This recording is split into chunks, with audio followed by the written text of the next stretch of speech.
बिजली बोर्ड कर्मचारियों और पेंशनरों को बड़ा तोहफा। नई आउटसोर्स नीति पर उठे सवाल। पुलिस बूथ के पास युवक पर जानलेवा हमला। इन सब के अलावा और भी बहुत कुछ रहेगा इस बुलेटिन में। आप देख रहे हैं इनॉक्स न्यूज। का ये जानते अब तक की बड़ी खबरें। बिजली बोर्ड ने अपने करीब 43,000 कर्मचारियों और पेंशनरों को बड़ा तोहफा दिया है। बोर्ड ने 7 बैंकों के साथ कॉर्पोरेट सैलरी पैकेज लागू करने के लिए MOU साइन किया है। इस योजना के तहत कर्मचारियों और पेंशनरों को 30 लाख रुपए से लेकर 1 करोड़ 50 लाख रुपए तक का बीमा कवर, व्यक्तिगत दुर्घटना बीमा, टर्म लाइफ इंश्योरेंस और अन्य बैंकिंग सुविधाएं मिलेगी। वहीं बिजली बोर्ड अध्यक्ष डॉक्टर प्रबोध सक्सेना ने इसे कर्मचारियों की वित्तीय सुरक्षा को मजबूत करने वाला बड़ा कदम बताया है। वहीं कर्मचारी संगठनों ने भी इस फैसले का स्वागत करते हुए इसे ऐतिहासिक पहल करार दिया है।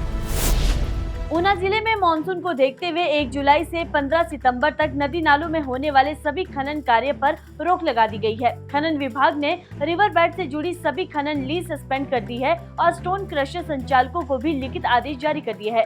सहायक भू वैज्ञानिक राजीव कालिया के अनुसार मानसून के दौरान रिस्टोरेशन और सुरक्षा को देखते हुए हर साल ये प्रतिबंध लगाया जाता है। इस अवधि में यदि कोई व्यक्ति नदी नालों में अवैध खनन करते पाया गया तो उसके खिलाफ सख्त कानूनी कार्रवाई की जाएगी। हालांकि पहाड़ी क्षेत्रों में ये आदेश लागू नहीं होगा।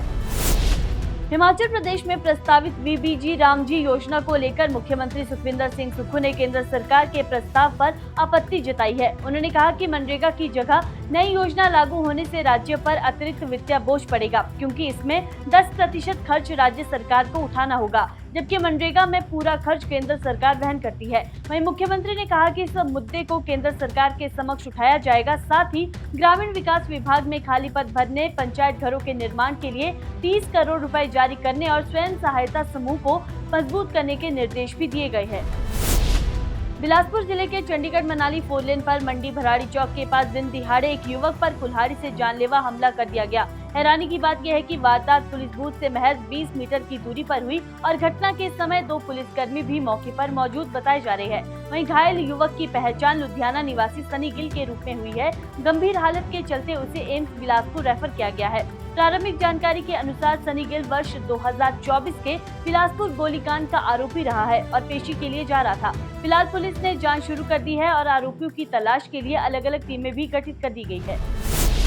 हिमाचल हाई कोर्ट ने आउटसोर्स असिस्टेंट स्टाफ नर्स भर्ती मामले में सरकार को फिलहाल कोई राहत नहीं दी है। सरकार ने भर्ती पर लगी रोक हटाने और चयनित अभ्यर्थियों को नियुक्ति देने की अनुमति मांगी थी, लेकिन कोर्ट ने इसे स्वीकार नहीं किया है। मुख्य न्यायाधीश की खंडपीठ ने सरकार को निर्देश दिए है कि 2 सप्ताह के भीतर प्रदेश में आउटसोर्स के तहत हुई सभी नियुक्तियों का पूरा रिकॉर्ड अदालत में पेश किया जाए। वहीं कोर्ट ने सरकार की नई भर्ती नीति पर भी सवाल उठाते हुए इसे युवाओं के हितों से जुड़ा गंभीर मामला बताया है।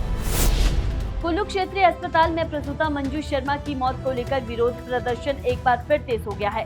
ढालपुर मैदान में बड़ी संख्या में लोग जुटे और निष्पक्ष जांच, दोषी डॉक्टरों के खिलाफ FIR तथा आंदोलनकारियों पर दर्ज मामले को वापस लेने की मांग उठाई। प्रदर्शन के मद्देनजर अस्पताल के आसपास धारा 163 लागू की गई और सुरक्षा के कड़े इंतजाम किए गए। वहीं मृतका के पति ने आत्मदाह की चेतावनी भी दी है। इसी के साथ मृतका के स्वजन और आम जनता ने मुख्यमंत्री के नाम पुलिस अधीक्षक कुल्लू और उपायुक्त कुल्लू के माध्यम से ज्ञापन सौंपा और निष्पक्ष जाँच की मांग उठाई है।